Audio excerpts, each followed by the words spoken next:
There's been a lot of talk this week about, the people who are on the left, but they've said they're not going to vote for Joe Biden. Ryan Knight goes by the Twitter handle Proud Socialist, the host of the Amped Up podcast, kind of sparked a huge, fight, you'd call it, on the left this week when he posted that he was not going to vote for Biden. He regrets voting in 2016 for Hillary, but he's just not going to do it. You had a lot of people shaming him for that, saying, well, then you're supporting Trump. You're doing this, you're throwing your vote away and all of that. And as I've said repeatedly, I'm not going to engage in any form of vote shaming at all. What Ryan Knight chooses to do when he votes out in California is probably unconsequential because it's California. It's not like he's living in Florida and is telling people in Florida, don't go vote. It's not a swing state. It's a blue state. It changes absolutely nothing. So that's not important.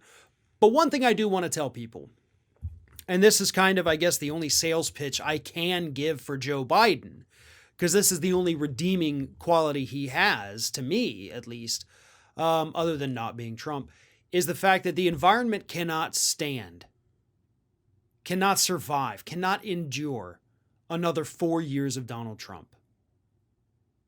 That's the bottom line. And I know Josh Fox, the Gasland director, took a lot of heat this week because he said he is supporting Joe Biden and he's going to start phone banking for him. And all the followers of Josh Fox online said, why are you doing this, Josh? He doesn't support a ban on fracking.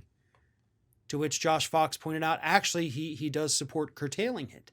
And he can be pushed to support a ban. Up in New York, Cuomo didn't support a ban on fracking. But we pushed him to the point, Josh Fox pointed out, that now he did. That's how activism and action actually work. You don't just throw up your hands and say, well, screw it then. I'm done. No, that's quitting. That's the coward's way out.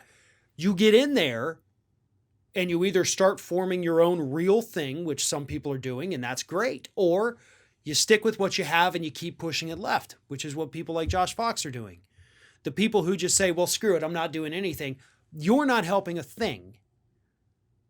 But if you're going to use your anger to either push forward to the left or to build something even better, then great. But as of right now, what we have heading into the 2020 election is Donald Trump, who has, according to the New York Times, reversed 19 air pollution and emission rules, 11 rules on drilling, 11 on animals, 4 on water pollution, and 6 on toxic substances and safety, totaling 68 rule changes and rollbacks altogether, with 32 still in progress since he took office. Air pollution kills anywhere between 100,000 and 200,000 people a year, mostly, by the way, people of color.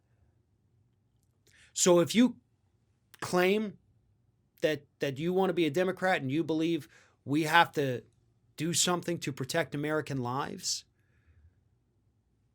you kind of have to support protecting the environment. We have talked about that at length. They have looked at some of the regulations that they rolled back and decided, even though if we repeal this, it's going to result in 1,400 more dead Americans every year. They looked at it and said, okay, we can't do that. We can't look at these two candidates on the issue of the environment, Biden and Trump, and say that they're the same. They're not. Joe Biden doesn't have a lot of plans, but the one thing he does have is a kick-ass climate plan. A $2 trillion climate and infrastructure plan. That is ambitious. That is good. He has been consulting with Bernie Sanders and the Sunrise Movement and other environmental powerhouses who have been saying we have to take action. Biden would listen to the scientists. Is he going to get us out of the forever wars in the Middle East? No. And that's disappointing. But might he help save the planet? Yeah, actually, yeah. We know Trump won't do either of those things. So we can either have a little bit of progress on the issue of the environment, or we can continue to move backwards. And I'm sorry if it offends anybody, but I am always going to choose to move forward rather than going backwards in time to a more disastrous point. That's where Trump is taking us, and I'd like to get off that ride as soon as possible.